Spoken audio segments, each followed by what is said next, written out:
প্রেম বিবর্ত গ্রন্থ থেকে আমরা আলোচনা করব। একাদশ অধ্যায় নবদ্বীপ আর বৃন্দাবন যে অভিন্ন সেটাই এখানে যোগদানন্দ পণ্ডিত বলছেন। বিশেষত বর্ণনা করছেন যে কিভাবে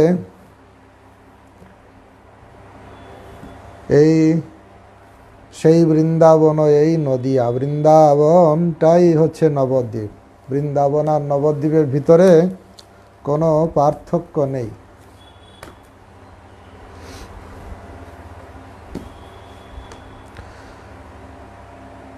নবদ্বীপ বৃন্দাবন হচ্ছে অভিন্ন। যোগদানন্দ পণ্ডিত সেটা আলোচনা। ব্রহ্মাণ্ডের ধননি ধন্য, ধরায় গৌড় খনি ধন্য, গৌড়ে নবদ্বীপ ধন্য, দাষ্টক্রোশ জগৎ মান্য। ব্রহ্মাণ্ডে এই পৃথিবী ধন্য, তার ভিতরে এই নবদ্বীপ ধন্য। মধ্যে স্রোতস্বতী ধন্য, নব ভাগীরথী বেগবতী, তাহাতে মিলিছে আসি যমুনা সরস্বতী। এই গৌড়মণ্ডলের ভিতর নবদ্বীপ, অষ্টক্রোশ সমন্বিত নবদ্বীপ ধন্য। তার ভিতরে এই নবদ্বীপের ভিতরে আবার মিলিত হয়েছে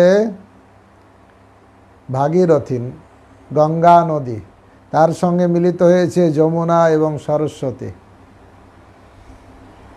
ত্রিবেণী সঙ্গম। এই একসঙ্গে তিনটে নদী, গঙ্গা, যমুনা, সরস্বতী নবদ্বীপের উপর থেকে প্রবাহিত হচ্ছে। তার পূর্ব তীরে সাক্ষাৎ গোলক মায়াপুর, তথায় শ্রী শচী গৃহে শোভে শ্রী গৌরাঙ্গ ঠাকুর। এই নবদ্বীপের পূর্ব তীর হচ্ছে সাক্ষাৎ গোলক মায়াপুর, যেখানে শচীর গৃহে গৌরাঙ্গ সুন্দর শোভা পাচ্ছেন। যে ঠাকুর দাপর শেষ বৃন্দাবনে বনে, মহারাজ ক্রীড়া কইল রাধিকা গোপীশনে। যে ভগবান দাপরের শেষে বৃন্দাবনে রাধিকার সনে রাসলীলা করলেন, সেই গৌরাঙ্গ তিনি নবদ্বীপে এসেছেন। বৃন্দাবনে রাসলীলা, নবদ্বীপে সংকীর্তন, এই রূপে কৃষ্ণলীলা বিচিত্র গণন। বৃন্দাবনে যেটা রাসলীলা, সেটাই নবদ্বীপে সংকীর্তন লীলা। তাই রাসলীলা যে ঠাকুর দাপরের শেষে বৃন্দাবনে বনে, মহারাজ ক্রীড়া কইল রাধিকা গোপীশনে। পরকিয়া মহারাজ গোলক নিত্যধান, আনিল ব্রজের সহ নন্দ যশোদানন্দন।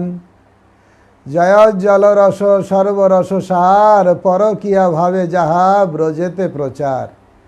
এক হচ্ছে স্বকীয় রস, আর হচ্ছে একটা পরকীয় রস। স্বকীয় রস নিজের ভগবান তার মহিষীর সঙ্গে যে লীলা, তাকে বলে স্বকীয়। আর জাগতিকভাবে মনে হবে যেন অপরের স্ত্রী, কিন্তু স্বকীয় ভাব সেটা হচ্ছে পরকীয় ভাব।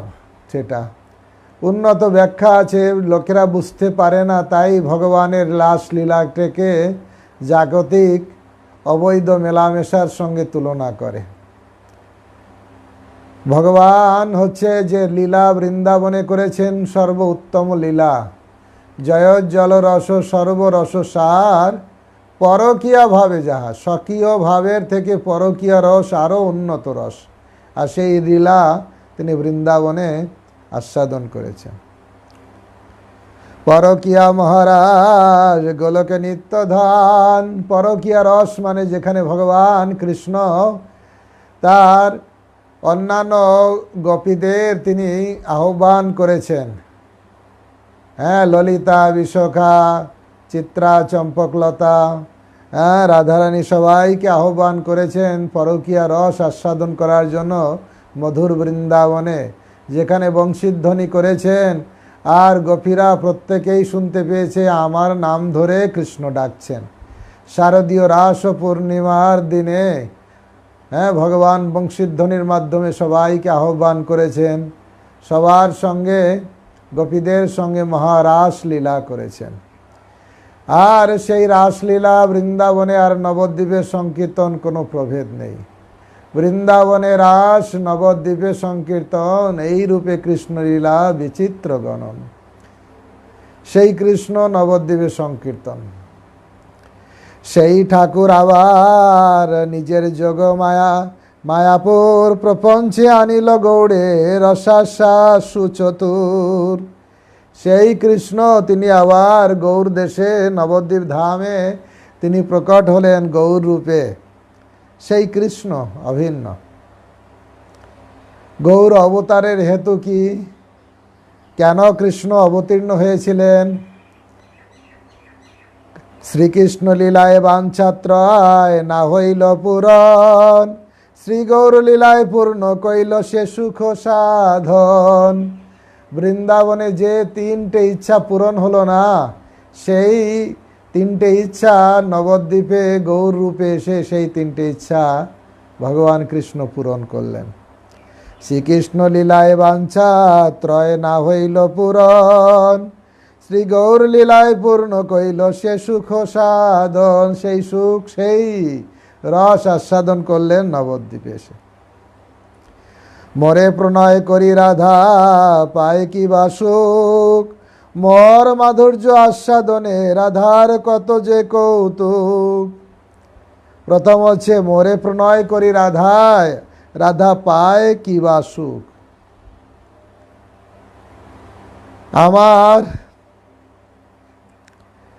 আমাকে প্রণয় করে রাধা কিভাবে কি সুখ পায় সেটা জানার জন্য, আর মোর মাধুর্য আস্বাদনে রাধার কত যে কৌতুক। আর আমার মাধুর্য আস্বাদন করে রাধা যে কত আনন্দ পায় সেটা কেমন। আমাকে প্রণয় করে ভালোবেসে রাধা কৈছন তুয়া প্রেমা, কৈছন মধুরমা, কৈছন সুখে হৌ ভোর।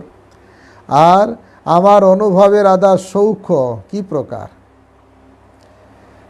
তার সুখটা কেমন, তার প্রেমটা কেমন, সে আমার মাধুর্য আস্বাদন করে কি আনন্দ পায় সেটা কেমন।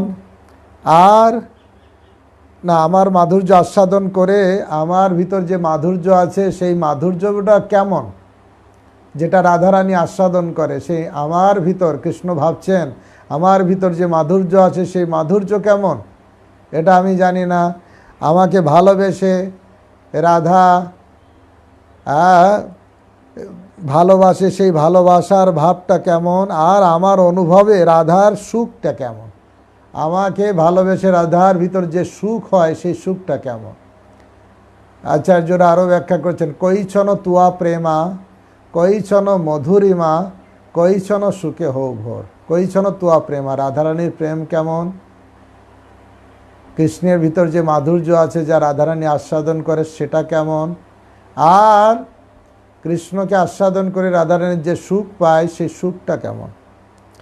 আমার অনুভবে রাধার সৌখ্য কি প্রকার, নায়ক হইয়া নাহি বুঝি এ সুখের সার। আমি নায়ক, কিন্তু আমি নায়ক হয়ে এই সুখ আমি পাই না, কৃষ্ণ ভাবলেন, তাই আমাকে রাধারানীর ভাব নিতে হবে। অতএব রাধার ভাব কান্তি লইয়া গৌর হব, কৃষ্ণ মাধুর্যাদি ভক্ত ভাবে আস্বাদ পাইব। অতএব রাধার ভাব নিয়ে আমি এই মাধুর্যকে আস্বাদন করব। এতবার কৃষ্ণ নিজ ধাম লইয়া গৌড় দেশে, নবদ্বীপে প্রকটিল স্বয়ং আনন্দ আবেশে। এইটা চিন্তা করে স্বয়ং ভগবান নিজের ধামকে সঙ্গে নিয়ে তিনি আসলেন। নিজের ধাম কি, সেটাই হচ্ছে নবদ্বীপ ধাম, নিজের ধাম। শ্রীকৃষ্ণ চৈতন্য প্রভু জীবে দয়া করি, সবার সদস্য ধাম সহয় অবতরী। অত্যন্ত দুর্লভ প্রেম করিবারে দান, শিখায়ে শরণাগতি ভকতের প্রাণ। চৈতন্য মহাপ্রভু আসলেন কিভাবে? নিজের ধাম নিয়ে নিজের পার্শ্বদের নিয়ে আসলেন। আর নবদ্বীপ হচ্ছে মহাপ্রভুর নিজ ধাম। এতভাবে কৃষ্ণ নিজ ধাম লইয়া গৌড় দেশে, নবদ্বীপে প্রকটিল স্বয়ং আনন্দ আবেশে। আনন্দে আবেশে তিনি এই নবদ্বীপে গৌড় দেশে তিনি প্রকট হলেন। গৌরের ভজন প্রণালীতেই কৃষ্ণ ভজন। গৌরের ভজন হচ্ছে কৃষ্ণ ভজন। কিন্তু যে কৃষ্ণ ভজন করে কিন্তু গৌরের ভজন করে না, ঠিক হবে না। তাই বলছেন, ওরে ভাই সব ছাড়ি বৈষ্ণব দ্বীপপুরে, গৌরাঙ্গের অষ্টকাল ভজ দুঃখ যাবে দূরে। জগদানন্দ পণ্ডিত বলছেন, ওরে ভাই সব ছেড়ে কেড়ে দিয়ে নবদ্বীপে চলে আসো, নবদ্বীপে বসো। ওরে ভাই সব ছাড়ি বৈশ্য নবদ্বীপে, তুমি নবদ্বীপে এসে বসো। গৌরাঙ্গের অষ্টকাল ভজ দুঃখ যাবে দূরে। তুমি নবদ্বীপে বসে যদি ভজন করবে তা তোমার দুঃখ সব দূরে যাবে।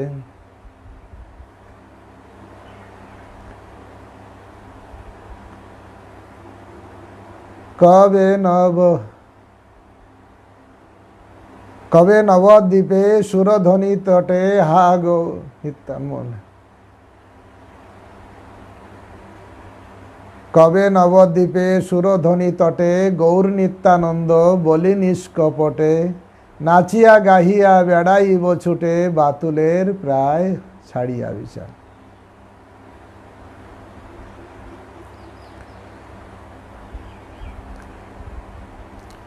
তাই কবে সেই দিন হবে যে সব কিছু ছেড়ে নবদ্বীপে বাঁধিব কুটির খানি। নবদ্বীপ ধামে বাঁধিব কুটির খানি, সচির চরণাশ্রয় করিব সম্বন্ধ বাণী। কবে সেই দিন হবে যেদিন সব পরিত্যাগ করে নবদ্বীপ ধামে কুটির বেঁধে আমি গৌরের ভজনা করব। ওরে ভাই সব ছাড়ি বৈশ্য নবদ্বীপপুরে, গৌরাঙ্গের অষ্টকাল ভজ দুঃখ যাবে দূরে। অষ্টকালে অষ্ট প্রকার কৃষ্ণলীলাসার, গৌরদিত ভাবে ভজ পাবে প্রেম চমৎকার। কৃষ্ণ ভজিবারে যার একান্ত আছে মন, গৌড়ে অষ্টকালে ভজ কৃষ্ণ রসধন। যার কৃষ্ণ ভজন করারও ইচ্ছা আছে সেও যেন নবদ্বীপে আসে, এসেই গৌড়ে বসে অষ্টকাল কৃষ্ণ রস ধন সে লাভ করবে। গৌরভাব নাহি জানে যে কৃষ্ণ ভজিতে চায়, অপ্রাকৃত কৃষ্ণ তত্ত্ব তার কভু নাহি ভাই। যে গৌরভাব জানে না, গৌরের কৃপা যার হয়নি, গৌরভাব যার নেই, গৌরভাব নাহি জানে, গৌরের ভাব যে জানে না, যে কৃষ্ণ ভজিতে চায়, গৌরের ভাব জানে না, গৌরাঙ্গকে জানে না, সে কৃষ্ণ ভজন করতে চায়। অপ্রাকৃত কৃষ্ণ তত্ত্ব তার কভু নাহি ভাই। অপ্রাকৃত বস্তু সে কখনো উপলব্ধি করতে পারবে না, সেই কৃষ্ণ ভজন তার হবে না। তাই বলছে গৌরভাব নাহি জানে যে কৃষ্ণ ভজিতে চায়, অপ্রাকৃত কৃষ্ণ তত্ত্ব তার কভু নাহি ভাই। অপ্রাকৃত কৃষ্ণ তত্ত্ব সে উপলব্ধি হবে না। এই জন্য গৌরভাবটাকে আগে উপলব্ধি করতে হবে। আচার্য বর্ণাশ্রমে আবদ্ধ নহেন, কিবা বর্ণী কিবা শ্রমী কিবা বর্ণাশ্রমহীন, কৃষ্ণতত্ত্ববেত্তা সেই আচার্য প্রবীণ। যারা আচার্য তিনি তো কোনো আশ্রমের অধীনে নয়। মহাপ্রভু তাই বলেছেন, নাহং বিপ্র নচ বরপত নাপি বৈশ্য বনস্থ জ্যোতির্বা, কিন্তু প্রদ্যন্নখিল পূর্ণ প্রতাব্ধে গোপী ভর্ত পদ কমলায়র দাস ও দাসানুদাস।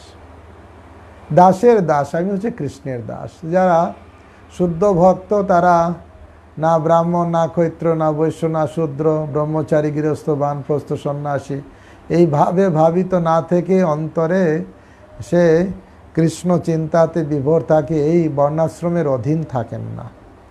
কিবা বর্ণী, কিবা শ্রমী, কিবা বর্ণাশ্রমহীন, কৃষ্ণ তত্ত্ববেত্তা সেই আচার্য প্রবীণ। যিনি প্রকৃত কৃষ্ণ তত্ত্ববেত্তা তার কাছে এই বর্ণ আশ্রমের অধীন নয়, উনি তারও ঊর্ধ্বে। অসৎ গুরু গ্রহণে সর্বনাশ হয়।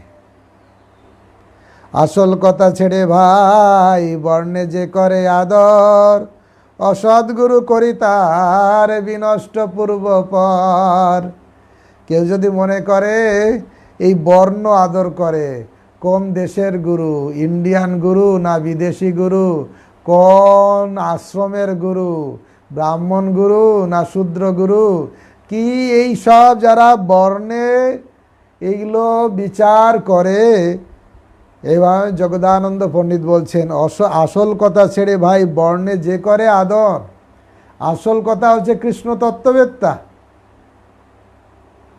যেই কৃষ্ণ তত্ত্ববেত্তা সেই গুরু হয়। কিন্তু এই বিচার না করে বর্ণ, কোন বর্ণের, দেশি গুরু না বিদেশি গুরু, এরকম অনেক রকম বিচার, ব্রাহ্মণ গুরু না কোন গুরু, এরকম বিষয়। তাই বলছেন আসল কথা ছেড়ে ভাই বর্ণে যে করে আদর, অসৎ গুরু করি তার বিনষ্ট পূর্বপর। তার এইসব গুরুতত্ত্ব না জানার ফলে তার আধ্যাত্মিক জীবনে বিনাশ প্রাপ্ত হয়। কারণ গুরুকে মনুষ্য বুদ্ধি না করো কখন, গুরু নিন্দা কভু কর্ণে না করো শ্রবণ। তাই এখন বর্ণনা করছেন কিভাবে বৈষ্ণবের মহিমা।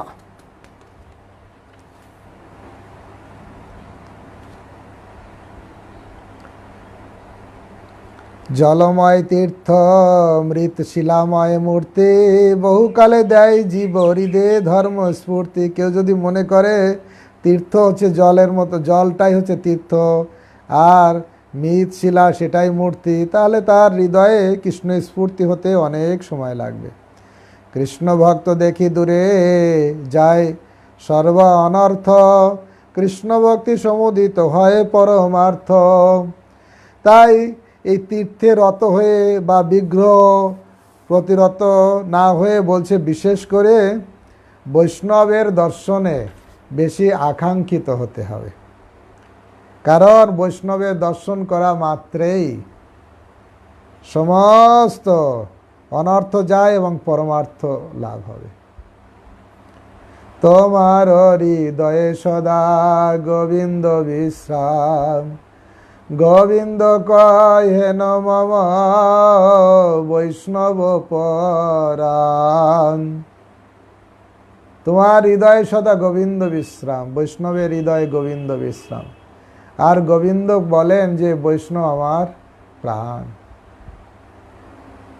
এই জন্য আধ্যাত্মিক জগতে উন্নতি হবে তীর্থে তীর্থে ভ্রমণ করে নয়, সেখানে অনেক দেরি হবে। তীর্থ ভ্রমণ করে এই যে কি বলে মৃত যেটাকে বিগ্রহ অর্চন করেও অনেক দেরিতে আধ্যাত্মিক উন্নতি হবে। কিন্তু আধ্যাত্মিক উন্নতি তাড়াতাড়ি হবে যদি সমস্ত অনর্থ যাবে, যদি কৃষ্ণ ভক্তর দর্শন হবে। ব্রহ্মাণ্ড ভ্রমিতে কোনো ভাগ্যবান জীব, গুরু কৃষ্ণ প্রসাদে পায় ভক্তিলতা বীজ। ভাগ্যবান সেই যে বৈষ্ণব দর্শন পায়। ক্ষণকাল বৈষ্ণব দর্শন পেলে, বৈষ্ণব সঙ্গ পেলে জীবন সার্থক হয়। সাধু সঙ্গ সর্বশাস্ত্রে কয়, লবমাত্র সাধু সঙ্গে সর্বসিদ্ধি হয়। ক্ষণিক কালও যদি সাধু সঙ্গ হয় তা সমস্ত সিদ্ধি লাভ হয়ে যায়। এই জন্য সাধু সঙ্গ এত দরকার। সাধু সঙ্গের ফল কি? জগদানন্দ পণ্ডিত বলছেন, সংসার ভ্রমিতে ভব ক্ষয়নমুখ যাবে, সাধু সঙ্গ সংগঠন ভাগ্যক্রমে হবে। কারোর প্রতি ভগবানের যখন বিশেষ কৃপা হয়েছে, যে সংসার থেকে ভগবান তাকে উদ্ধার করার ইচ্ছা করেছেন, তখন বুঝতে হবে তার জীবনে সাধু সঙ্গ হবে।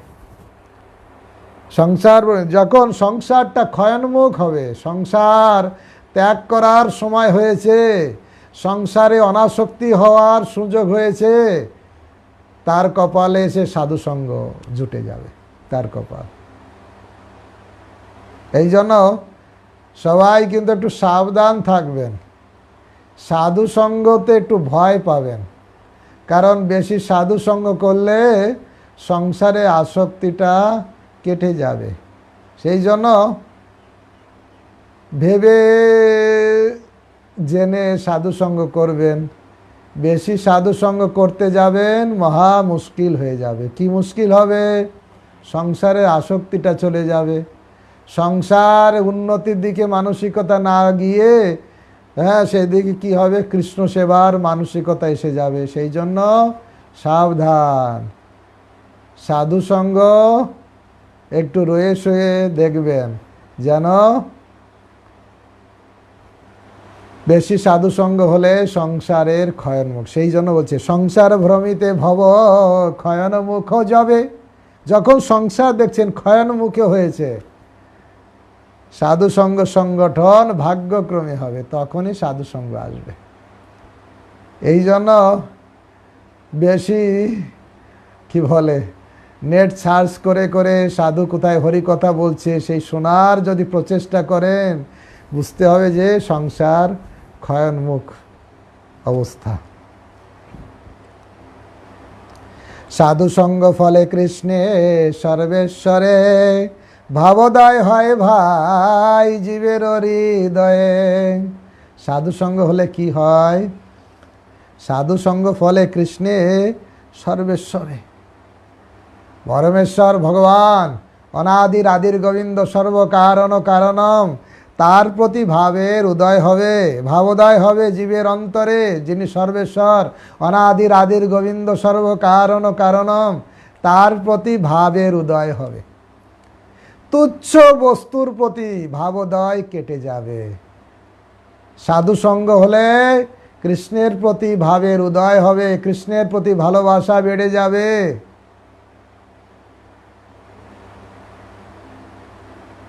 সেই জন্য সাধুসঙ্গ জীবের এত দরকার।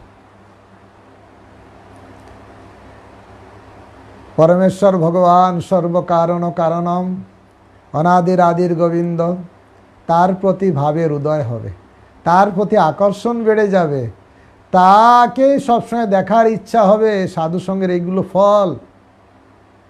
তখন জড় রক্ত মাংসের শরীরের প্রতি আর আকর্ষণ থাকবে না। দ্বিভুজ মুরলীধর শ্যাম সুন্দর, তার প্রতি মন চলে যাবে। আমি ঘরে না যাইব বনে প্রবেশিব, ও লীলা রসের তরে। আমি ঘরে না যাইব বনে প্রবেশিব, ও লীলা রসের তরে। ত্যাজি কুল লাজ ভজ ব্রজ রাজ, আর বিনোদ মিনতি করে। ত্যাজি কুল লাজ ভজ ব্রজ রাজ, বিনোদ মিনতি করে। ভক্তিবিনোদ ঠাকুর উপদেশ দিচ্ছেন, অনুরোধ করছেন, ত্যাজি কুল লাজ ভজ ব্রজরাজ, ব্রজরাজকে ভজনা করো। কুলের লাজ সব পরিত্যাগ করো। ভগবান বলছে সর্বধর্মান পরিত্যাজ্য। জগতে এসে যত প্রকার ধর্ম তৈরি করেছো, বানিয়েছো, আর লোকেরা বানিয়ে বানিয়ে তোমাকে দিয়েছে, সব ত্যাগ করো। শুধু একটা ধর্ম রাখো, মাম একম শরণং ব্রজ। শুধু আমার চরণে শরণাগত হও, শুধু আমার পাদপদ্মে আশ্রয় গ্রহণ করো। তো সেটাই দরকার। যারা বুদ্ধিমান তারা জানে যে কিভাবে ভক্তি জগতে অগ্রসর, আর সাধু সঙ্গ হলেই এই ভাবের উদয় হবে। সাধু সঙ্গ ফলে কৃষ্ণে সর্বেশ্বরে ভাবোদয় হয় ভাই জীবের হৃদয়ে। সাধু সঙ্গ ফলে ভাবের উদয় হয় কৃষ্ণের হৃদয়ে, ভক্তের হৃদয়ে ভাবের উদয় হয় কৃষ্ণের চরণে। প্রাকৃত বা কনিষ্ঠ ভক্ত কারা? প্রাকৃত বা কনিষ্ঠ ভক্ত, সেই হচ্ছে প্রাকৃত বা কনিষ্ঠ ভক্ত। সেই তো প্রাকৃত ভক্ত দীক্ষিত হইয়া কৃষ্ণার চরণ করে বিধি মার্গেতে বসিয়া। সেই হচ্ছে প্রাকৃত ভক্ত, এই বিধি মার্গে দীক্ষিত হয়ে কৃষ্ণের শুধু অর্চন করে। উত্তম মধ্যম ভক্ত না করে বিচার, শুদ্ধ ভক্তে সমাদর না হয় তাহার। এই কনিষ্ঠ ভক্ত হচ্ছে সে যে শুধু দীক্ষা নেয়, কৃষ্ণ অর্চন করে, কিন্তু উত্তম ভক্ত বা মধ্যম ভক্ত এ বিচার করতে পারে না এবং তাদেরকে সমাদর করে না, তাদেরকে শ্রদ্ধা করে না। সে শুধু কৃষ্ণকে শ্রদ্ধা করে, সে হচ্ছে কনিষ্ঠ ভক্ত। আর যে কৃষ্ণ এবং ভক্ত দুইজনকে শ্রদ্ধা করে সে হচ্ছে মধ্যম ভক্ত, একজন প্রভু বলছিলেন। আর যে কৃষ্ণ ভক্ত এমনকি সবাইকে শ্রদ্ধা করে সে হচ্ছে উত্তম ভক্ত। তাই কনিষ্ঠ ভক্ত সে দীক্ষা নিয়েছে, কৃষ্ণের পুজো করে, কিন্তু শুদ্ধ ভক্তকে শ্রদ্ধা করে না। উত্তম ভক্ত মধ্যম ভক্ত তাদেরকে শ্রদ্ধা নিবেদন করে না, তাদের প্রতি ভালোবাসা নেই, শ্রদ্ধা নেই, তাকে বলা হয় কনিষ্ঠ ভক্ত। মধ্যম ভক্ত কারা? কৃষ্ণে প্রেম ভক্ত মৈত্রী মুড়ে কৃপা, আর শুদ্ধ ভক্ত দেশি জনে উপেক্ষা যাহার। তিহত প্রকৃত ভক্তি সাধক মধ্যম, অতি শীঘ্র কৃষ্ণ বলে হইবে উত্তম। মধ্যম ভক্ত কি? ঈশ্বরেষু তদ অধীনেষু বালিশেষু দিশস্যু য প্রেম মৈত্রী কৃপা উপেক্ষা য করতি সমধ্যমা। এখানে তাই বলছেন, ঈশ্বরের সঙ্গে প্রেম আর ভক্তের সঙ্গে মৈত্রী ভাব, বন্ধুত্ব, ভক্তকে সঙ্গে বন্ধুত্ব করবে। তব নিজ জন পরম বান্ধব সংসার কারাগারে। তব নিজজন পরম বান্ধব, সত্যিকারে বান্ধব, সত্যিকারে বন্ধু হচ্ছে তব নিজজন। হে প্রভু, তোমার যে আপনজন কৃষ্ণ ভক্ত তারাই হচ্ছে আমার এই ভব কারাগারে আমার আসল বন্ধু। তব নিজজন পরম বান্ধব সংসার কারাগারে।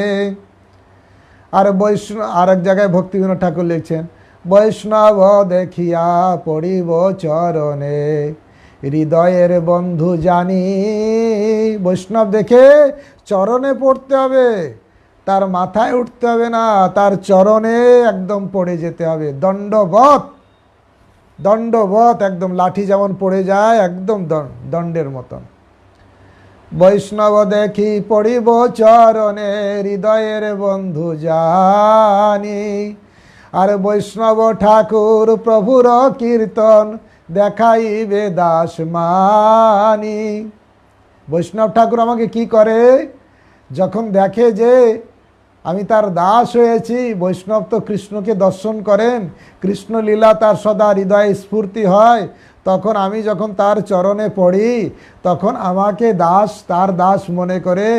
বৈষ্ণব ঠাকুর প্রভুর কীর্তন, প্রভুর যে নিত্য কীর্তন হচ্ছে, অপ্রাকৃত লীলারস, হ্যাঁ, যে শুদ্ধ বৈষ্ণব আস্বাদন করেন, আমার মতন অধম যখন তার চরণে পড়বে, সে বৈষ্ণব ঠাকুর কি করবে? বৈষ্ণব ঠাকুর প্রভুর কীর্তন দেখাইবে দাস মানি, আমাকে তার দাস এটা বুঝতে পেরে তা আমাকে এই কৃষ্ণ, এই যে কৃষ্ণের লীলা, গৌরের লীলা দর্শন করবে। গুরুদেব কবে তব করুণা প্রকাশে, আর শ্রী গৌরাঙ্গ লীলা হয় নিত্য তত্ত্ব, এই দৃঢ় বিশ্বাসে। গুরুদেব, কবে তোমার করুণা আমার প্রতি হবে? গৌরাঙ্গের লীলা যে নিত্য তত্ত্ব, আমার হৃদয়ে এটা স্ফূর্তি হবে। শ্রী গৌরাঙ্গ লীলা হয় নিত্য তত্ত্ব, এই দৃঢ় বিশ্বাসে। এটা দৃঢ় বিশ্বাস হবে। তাই ভক্তি জগতে ভক্তের চরণ, এটা মধ্যম স্টেজের ভক্ত যারা, কনিষ্ঠ ভক্ত যারা, তারা দীক্ষা নেয়, পূজা করে, কিন্তু ভক্তকে সম্মান করে না। কনিষ্ঠ।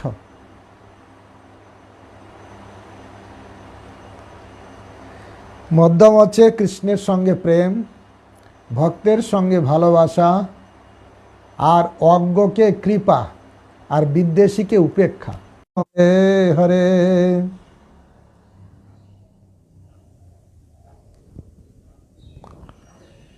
ঈশ্বরের সঙ্গে প্রেম, ভক্তের সঙ্গে ভালোবাসা, বিদ্বেষীকে উপেক্ষা, আর অজ্ঞ ব্যক্তিকে কৃপা। যকরতি সমধ্যমা, সে হচ্ছে মধ্যম। আর উত্তম ভক্ত কারা?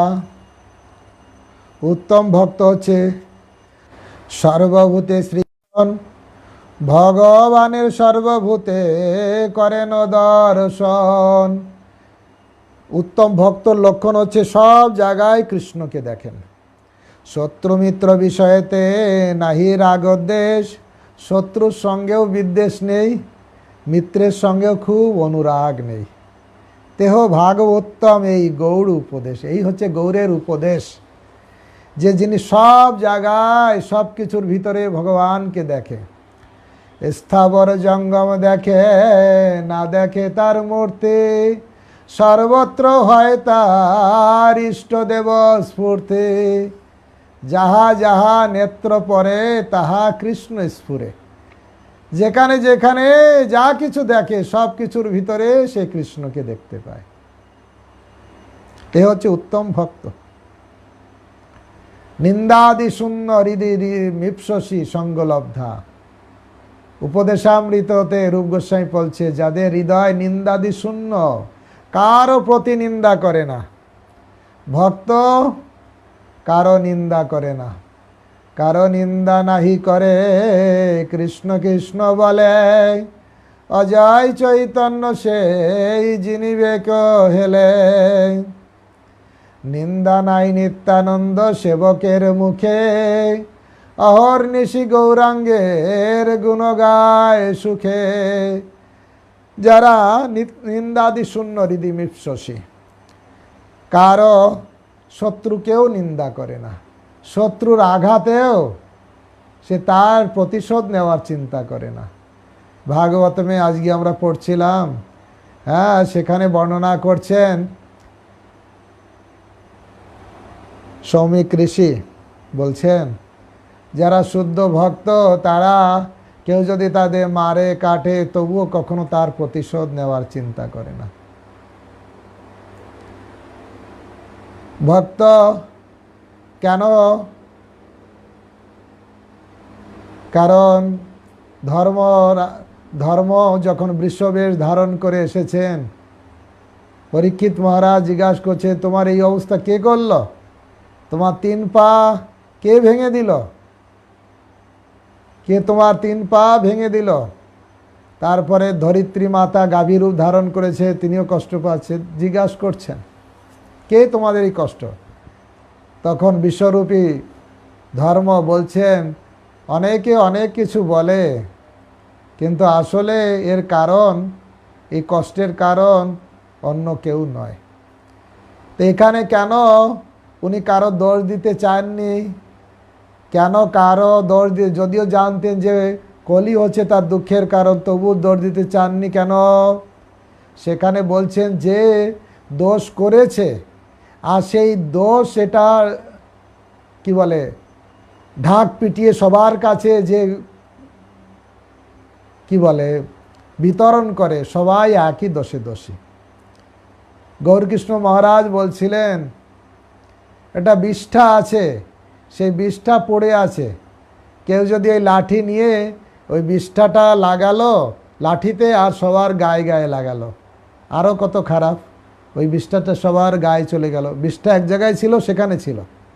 তো এখানে ধর্ম বলছেন আমি যদি এটা বলি তাহলে সেই অন্যায়ের কথা, সেই অসৎ আচরণের কথা প্রচার করা হলো। তাই খারাপ জিনিস যে প্রচার করে সেও একই দোষী। যে খারাপ কাজ করে সে তো দোষী, আর খারাপ তত্ত্ব যে প্রচার করে সেও দোষী। তাই উত্তম ভক্ত সবার প্রতি সমদৃষ্টি, শত্রু মিত্র তার নেই। এই জন্য কপিল দেব তার মা দেবহূতিকে বলছেন, মা সাধুর লক্ষণ কি, সাধুর ভূষণ কি? তিতিক্ষব কারণিকা সুহৃদা সর্বদেহিনাম অজাত শত্রুব শান্তা সাধুনাং সাধুভূষণাম। তিতিক্ষব সহ্য করে, সব ক্ষেত্রে সাধু সহ্য করবে। তিতিক্ষব কারণিকা সবার প্রতি করুণাপরায়ণ হবে। সুহৃদা সর্বদেহিনাম সব জীবের প্রতি সে বন্ধু ভাবাপন্ন, কাউকে শত্রু মনে করে না। অজাত শত্রুব শান্তা, তার কোনো শত্রু নেই, সে কাউকে শত্রু হিসাবে মনে করে না। যারা যারা শুদ্ধ ভক্ত তারা কাউকে দোষারোপ করে না। উত্তম ভক্তের বিষয় স্বীকার। উত্তম ভক্ত তারা বিষয়টাকে কিভাবে গ্রহণ করে? বিষয় ইন্দ্রিয় দ্বারে করিয়া স্বীকার, রাগ দেশহীন ভক্তি জীবনে যাহার। সমস্ত জগৎ দেখি বিষ্ণু মায়াময়, ভাগবত গণ উত্তম সেই মহাশয়। তার ইন্দ্রিয় দিয়ে শুধু ইন্দ্রিয় বিষয়কে শুধু গ্রহণ করে, কিন্তু সেটা সে মন দিয়ে স্বীকার করে না। জাস্ট আমাকে খেতে হয় তাই খায়, ঘুমাতে হয় তাই ঘুমানো হয়, কিন্তু এই সব ইন্দ্রিয়ের দ্বারা, কিন্তু সেটা এর প্রতি কোনো আসক্তি নেই। ও ভালো খাবো, ভালো পরবো, ও এখন আমার খাওয়াটা কমে গেছে, বা কি বলে আমার ভালো খাবার আজকে জুটলো না তার জন্য দুঃখ পাবো না। যা যথা লাভে তুষ্ট, দিল খেলো, না দিল না খেলো, এইভাবেই ইন্দ্রিয় দিয়ে। তার জন্য রাগদ্বেষ বিবর্জিত, খাওয়ার প্রতি খুব আসক্তিও নেই, বিষয় ভোগ করার আসক্তি নেই, আবার বিষয় পরিত্যাগও নয়, জাস্ট যথা লাভে। সমস্ত জগৎ দেখে সব কিছু বিষ্ণু মায়াময় দেখে, ভগবানের ইচ্ছায় সব হচ্ছে। ভাগবতম সেই মহাশয়, সেই হচ্ছে মহাশয়, ভাগবতের উত্তম। ইন্দ্রিয়বৃত্তি জাস্ট করে, দেহেন্দ্রিয় প্রাণ মন বুদ্ধিযুক্ত সবে, জন্মনাশ ক্ষুধা তৃষ্ণা ভয় উপদ্রবে। অনিত্য সংসার ধর্মে হইয়া মোহহীন, কৃষ্ণ সরি কাল কাটে ভক্ত সমাচীন। অনিত্য সংসারের প্রতি তার কোনো আসক্তি থাকে না। আমরা যেমন আগে যুক্ত বৈরাগ্যের কথা আলোচনা করেছি, ঠিক তাই শুদ্ধ ভক্ত, উত্তম ভক্ত জাস্ট সংসারে আছে মাত্র, কিন্তু মনটা অন্য জায়গায়। সবসময় কৃষ্ণ স্মরি কাল কাটে ভক্ত, সবসময় কৃষ্ণ চিন্তাতে থাকে। এ দেহের ক্রিয়ায় অভ্যাসে করিব, জীবন যাপন লাগে। এ দেহের ক্রিয়া অভ্যাসে করিব, এই খাওয়া দাওয়া রেস্ট নেওয়া এই অভ্যাসে করিব। আর করতে করতে আমি সবসময় কৃষ্ণ চিন্তা করব, অভ্যাসই করব। এইভাবে আমি ভজন করব, সবসময় মন দিয়ে কৃষ্ণ চিন্তা করব, আর ইন্দ্রিয় দিয়ে এটা অভ্যাসের মতন জাস্ট খাওয়া ঘুমানো এইটুকু। আর তারপরে আরে ভজিতে ভজিতে সময় আসিলে এ দেহ ছাড়িয়া দিব। আর এইভাবে ভজন করতে করতে যখন সময় আসবে এ দেহ ছেড়ে দিয়ে চলে যাব ভগবানের কাছে। কত বনে ছোটাছুটি, বনে খাই লুটাপুটি, সেই দিন কবে হবে মোর। ভগবানের কাছে যাব আর ভগবানের সঙ্গে খেলা করব, ভগবানের সঙ্গে যেভাবে যে রসের ভক্ত তারা সেই রসে তারা ভগবানের সঙ্গে তারা যুক্ত হয়।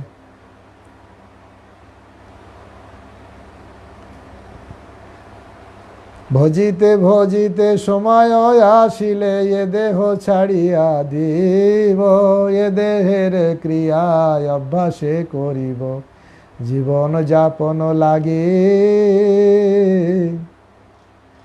শ্রীকৃষ্ণ ভজনে অনুকূল যাহা তাহে হব অনুরাগী, ভজনের যাহা প্রতিকূল তাহা দৃঢ় ভাবেতে আগিব। ভজিতে ভজিতে সময় আসিলে এ দেহ ছাড়িয়া দিব। আর যা ভক্তি যতক্ষণ দেহ ত্যাগ না হচ্ছে, অনুকূল বস্তু গ্রহণ প্রতিকূল বস্তু ত্যাগ, এইভাবে ভজন করব। আর ভজন করতে করতে সময় আসলে দেহ ছেড়ে ভগবানের কাছে চলে যাব। এ দেহের বৃত্তি জাস্ট অভ্যাসে। এ দেহ যাত্রা জাস্ট অভ্যাস, দেহযাত্রার মাত্র কাজ করতে হয় তাই করি, সেইভাবে করব, কিন্তু কামের দ্বারা বশীভূত হয়ে করব না। তাই বলছেন, যার চিত্তে নিরন্তর যশোদানন্দন, দেহযাত্রা মাত্র কাজ কর্মের গ্রহণ। যার চিত্রে যশোদানন্দন, সবসময় কৃষ্ণ চিন্তা, গৌরের চিন্তা যার চিত্তে, দেহ যাত্রা মাত্র, তার জাস্ট দেহযাত্রা হচ্ছে কিন্তু সবসময়। আর সেই বিষয় সেই ব্যক্তি কি করে? কাম কর্ম বীজরূ বাসনা তাহার, চিত্তে নাহি জন্মে এই ভক্তি তত্ত্ব সার। এটা হচ্ছে ভক্তির তত্ত্ব সার কথা, যে মন দিয়ে কৃষ্ণ চিন্তা করে, গৌরের চিন্তা করে, সেই মনের ভিতরে কাম প্রবেশ করে না। এই হচ্ছে ভক্তি তত্ত্ব সার কথা। যে মনে কৃষ্ণ চিন্তা নেই, সেই মনে কামের চিন্তা। শরণ মনের প্রাণ, মধুর মধুর ধাম। নরোত্তম দাস ঠাকুর তার প্রেম ভক্তি চন্দ্রিকায় লিখছেন, শরণ মধুর মধুর ধাম, কৃষ্ণর ধাম, কৃষ্ণের কথা স্মরণ করতে হবে। যদি স্মরণ না করা হয়, কি দিয়ে স্মরণ হয়? মন দিয়ে। মন দিয়ে যদি কৃষ্ণ স্মরণ না করব, মনটাও অন্য কিছু চিন্তাতে যাবে। উদাহরণ দেওয়া হয়েছে,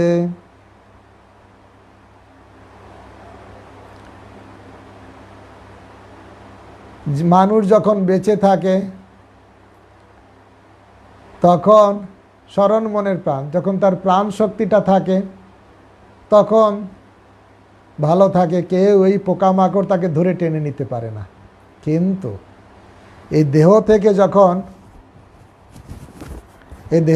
যখন কি হবে, যে দেহ থেকে যখন প্রাণ শক্তিটা চলে যাবে, তখন দেহটা কোথায় থাকবে? বাড়িতে থাকবে না। শ্মশানে শরীর মম পড়িয়া রহিবে, বিহঙ্গ পতঙ্গ তাই বিহার করিবে, কুকুর শিয়াল সব আনন্দিত হয়ে মহোৎসব করিবে আমার দেহ লয়ে। তো যখন দেহ থেকে প্রাণ শক্তি চলে যাবে, তখন দেহটা শ্মশানে থাকে, তখন কুকুর বিড়াল শিয়ালে টেনে টেনে খায়। জীবিত শরীরকে কুকুর বিড়ালে টানতে পারে না। জীবিত শরীরে প্রাণ আছে, কিন্তু যে শরীরে প্রাণ নেই সেই শরীরটাকে বলা হয় মৃত। আর তখন ওই মৃত শরীরকে কুকুর বিড়ালে টেনে খায়। ঠিক সেরকম আমাদের আসল শক্তি হচ্ছে স্মরণ। স্মরণ মনের প্রাণ। মনেরও একটা প্রাণ আছে, সেটা হচ্ছে কৃষ্ণ স্মরণ। যার মনের ভিতরে এই কৃষ্ণের চিন্তা নেই, সেই মনটা তার মৃত। তখন সেই মৃত মনটাকে কামে টানে, ক্রোধে টানে, সব টেনে নিয়ে যায়। কিন্তু চিন্তার ভিতরে যদি কৃষ্ণকে ঢুকিয়ে রাখা যায়, তাহলে সেই চিন্তাতে আর কখনো কাম প্রবেশ করে না। সেই কথাটা এখানে বলছে, কাম কর্ম বীজরূপ বাসনা তাহার, চিত্তে নাহি জন্মে এই ভক্তি তত্ত্ব সার। যে কৃষ্ণ চিন্তাতে থাকে, সে তার ভিতরে কাম চিন্তা প্রবেশ করে না। তাই যার চিত্তে নিরন্তর যশোদানন্দন, যার চেতনা চিন্তার ভিতরে যশোদানন্দন সবসময় বিরাজমান, যার চিত্তে নিরন্তর যশোদানন্দন, দেহ যাত্রা মাত্র কাজ কর্মের গ্রহণ। এগুলো স্বাভাবিকভাবে করে। হরিজন দেহাত্মবুদ্ধিহীন, যারা সত্যিকারে কৃষ্ণ ভক্ত, তারা দেহ চিন্তা করে না। দেহ স্মৃতি নাহি যার, সংসার বন্ধন কাহা তার। দেহ নিয়ে যাদের চিন্তা, সে তো সংসারের ভিতরে ঢুকে থাকবে, কিন্তু দেহ চিন্তা নেই, তার সংসারের প্রতি তার আসক্তি থাকবে না। জ্ঞান কর্ম বর্ণাশ্রম দেহের স্বভাব, তাহে সঙ্গ দ্বারা হয় অহংমম ভাব। দেহ সত্ত্বে অহংমম ভাব নাহি যার, হরিপ্রিয় জন তেহ করহ বিচার। সেই হচ্ছে হরির প্রিয়, যে দেহাত্মবুদ্ধি নিয়ে আমি অহং মমেতি, আমি কর্তা, আমি ভোক্তা, আমি মালিক, আমি এই বাড়ির মালিক, আমি এই টাকার মালিক, আমি এই ফ্যাক্টরির মালিক, আমি এই, আমি তাই, আমি কত উচ্চ পদ, এসব অহংমম যার থাকে সে তো সংসারে থাকে। কিন্তু এই অহংমম দেহ সাথে অহং ভাব নাহি যার, এই ভাবটা যার নেই, যে মনে করে আমি কৃষ্ণের দাস, তাহলে হরি প্রিয়জন তেহ কর হবে, সেই হচ্ছে হরির প্রিয়জন।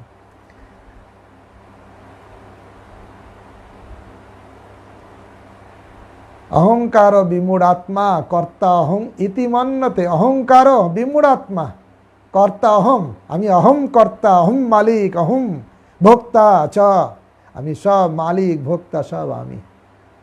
অহংকার বিমূঢ়াত্মা, অহংকারের ফলে বিমূঢ়াত্মা, আর অহংকার বিমূঢ়তা কর্তা অহং ইতি মন্যতে, নিজেকে কর্তা মনে করে।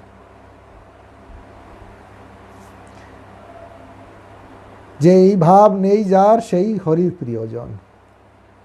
তার যার এই কর্তৃত্ব ভাব নেই, এইরকম ভাবে যে না চলে না, যে তার সবার প্রতি তার সমবুদ্ধি, সবাইকে ভালোবাসে। বিদ্যা বিনয় সম্পন্নে ব্রাহ্মণে গভীহস্তিনী, শুনি চৈব সপাকে চ পণ্ডিতা সমদর্শিন। যিনি সত্যিকারে সমদর্শী, সবার প্রতি ভক্ত, যে তার সবার প্রতি সমদর্শী, সেইটাই বলছেন। বৃত্ত সত্ত্বে তাহে ছাড়ি স্বপর ভাবনা, তুমি আমি সত্য ভেদে মিত্রাদি কল্পনা। সর্বভূতে সমবুদ্ধি শান্ত যেই জন, ভাগবোত্তম বলি তাহার গণন। সবার প্রতি ভালোবাসা, সবাইকে একরকম যে দেখে, সে ভাগবত উত্তম। কৃষ্ণ পাদ পদ্মে সেই সুমৃগ ধন, ভুবন বৈভব লাগি না ছাড়ে যে জন। কৃষ্ণপদ স্মৃতি নিমেষার্ধ নাহি ত্যাজে, বৈষ্ণব অগ্রণীতে হো পরমানন্দে মজে। সে ক্ষণকাল কৃষ্ণ চিন্তা থেকে দূরে থাকে না, সেই হচ্ছে জগতে বৈষ্ণব অগ্রগণ্য, পরমানন্দে মজে, সেই আনন্দে মজে। যে কৃষ্ণ সেবার ভিতরে থাকে, কৃষ্ণ চিন্তাতে থাকে, কৃষ্ণ কথাতেই থাকে, কৃষ্ণ কথা শ্রবণ কীর্তনে পুরো ভগবানের ভিতরেই যে থাকে, সেই বৈষ্ণব অগ্রগণ্য আনন্দে সে মজে যায়। লোহা যদি আগুনের ভিতরে থাকবে, থাকতে থাকতে কি হবে, লোহাও আগুনত্ব প্রাপ্ত হয়ে যাবে।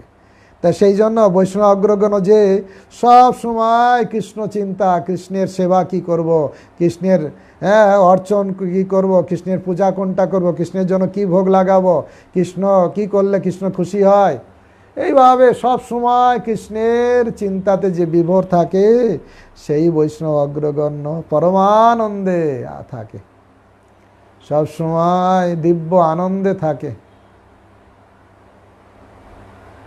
তাই বৈষ্ণবরাই শুধু আনন্দ পায়। ভক্ত ত্রিতাপ মুক্ত, যিনি শুদ্ধ ভক্ত, তার ত্রিতাপ ক্লেশ নেই। কৃষ্ণপদ শাখা খমনি চন্দ্রিকায়, নিরস্ত সকল তাপ যাহার হিয়ায়। সেখানে বিষয় সূর্য তাপ অন্যে শিবে, হৃদয় শীতল তার সর্বদা রহিবে। কৃষ্ণ পাদ পদ্মের গন্ধ যেই পায়, সেই কৃষ্ণ পাদপদ্মের গন্ধেতে যে সবসময় আনন্দে মত্ত হয়ে আছে, সে কেন এই ত্রিতাপ তাকে স্পর্শ করবে? হৃদয় তখন তার শীতল হয়। আমরা আর্টিফিশিয়ালি এসি চালাতে পারি, কিন্তু বাইরেরটা ঠান্ডা হতে পারে, ভিতরটা তো ঠান্ডা হয় না। হৃদয়ের তো ঠান্ডা হয় না। হৃদয়ে কামের গরম, ক্রোধের গরম। যারা অভক্ত তা এই কামের গরম, ক্রোধের গরমে তারা খুব কষ্ট পায়। আমার মতন বদ্ধ জীব যারা কাম ক্রোধের দ্বারা আবিষ্ট হয়ে জগতে বড় কষ্ট পায়, কিন্তু যারা শুদ্ধ ভক্ত তারা কামের ক্রোধের দ্বারা তারা প্রভাবিত নয়, তাদের হৃদয় শীতল ঠান্ডা। ত্রাণায় কারুণ্য ঘন ঘনতা, তারা গুরু কৃপা লাভ করে হৃদয় তো করুণার বাড়ি সিঞ্চন করে হৃদয়কে শান্ত করে দিয়েছে। বর্ষা হলে ঘর যেমন সব জায়গায় ঠান্ডা হয়ে যায়, ঠিক সেরকম গুরু বৈষ্ণবের কৃপা যখন হৃদয়ে বর্ষিত হবে, হৃদয় তখন ঠান্ডা হবে। উত্তম ভক্তের অন্যান্য লক্ষণ, আর কি কি লক্ষণ আছে? যে বেঁধেছে প্রেম ছাদে কৃষ্ণাঙ্গী কমল, নাহি ছাড়ে হরিতা হৃদয় সরল। কত সুন্দর কথা। যে বেঁধে ফেলেছে হৃদয়ে, কৃষ্ণের পাদ পদ্মকে হৃদয়ে বেঁধে ফেলেছে, তার সরল হৃদয় থেকে সেই পাদ পদ্ম কখনো দূরে যেতে পারে না। যে বেঁধেছে প্রেম ছাদে, প্রেমের রজ্জু দিয়ে কৃষ্ণের পাদ পদ্মকে যে হৃদয় রূপ জেলখানায় তারা বেঁধে ফেলে দিয়েছে, সেই হরি সেখান থেকে আর যেতে পারে না।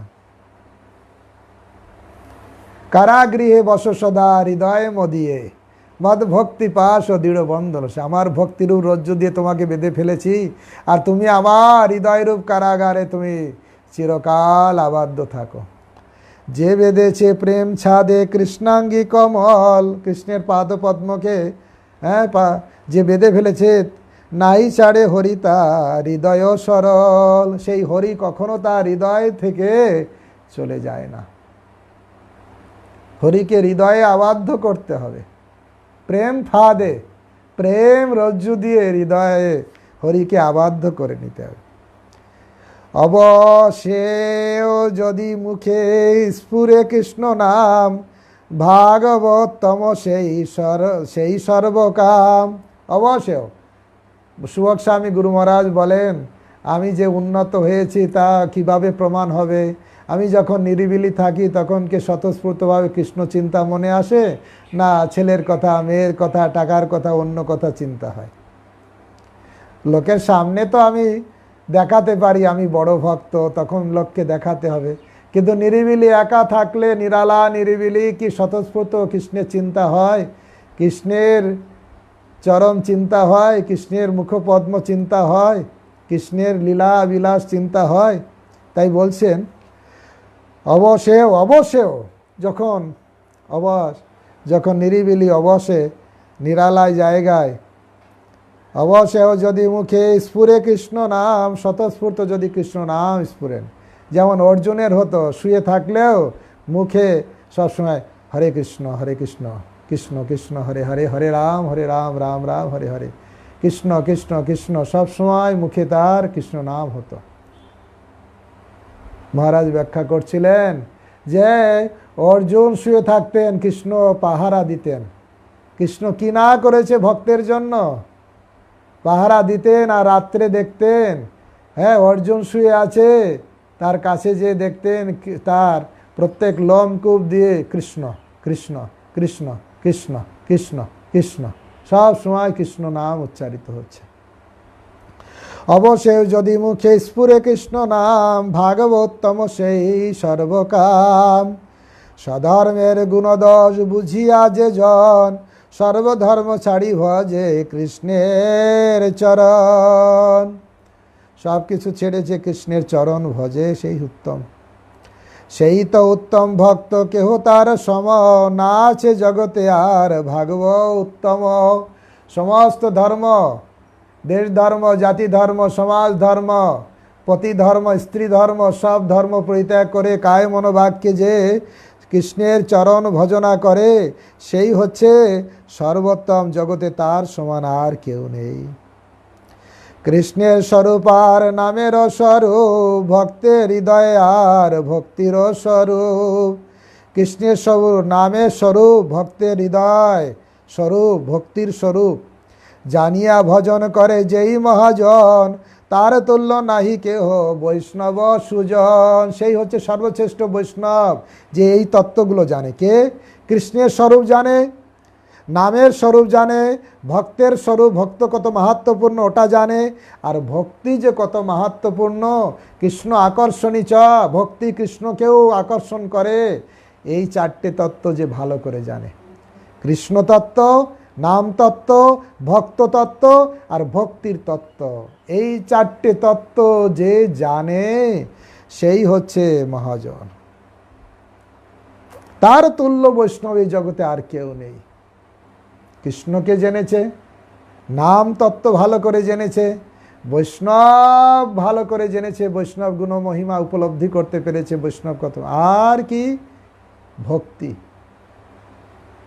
সুদুর্লভা, শুভদা, সান্দ্রানন্দা, বিশেষাত্মা, ভক্তির কত লক্ষণ আছে।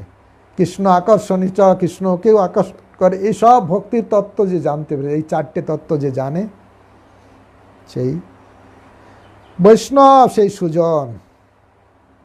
স্বরূপ না জানে তবু অনন্য ভাব এতে, শ্রীকৃষ্ণের সাক্ষাৎ ভজে নাম স্বরূপেতে।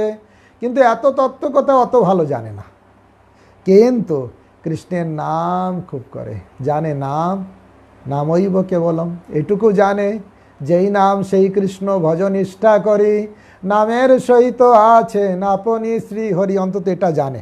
তাই বলছেন স্বরূপ না জানে, এত চারটে স্বরূপ জানে না, কৃষ্ণ স্বরূপ, নাম স্বরূপ, ভক্ত স্বরূপ, ভক্তি স্বরূপ, এত স্বরূপ জানে না, কিন্তু নামের প্রতি তার নিষ্ঠা আছে। স্বরূপ না জানে তবু অনন্য ভাব এতে, শ্রীকৃষ্ণ সাক্ষাৎ ভজে নাম স্বরূপ এতে। কৃষ্ণকে সাক্ষাৎভাবে ভজনা করে, তার সেবা করে, আর তার নাম যে কৃষ্ণ, সেই কৃষ্ণ নাম সে করে। তেহ ভক্তোত্তম বলি, সেও ভক্তের উত্তম। তেহ ভক্ত উত্তম বলি জানিবে, জানিবে রে ভাই, এই আজ্ঞা দিয়াছেন চৈতন্য গোসাই।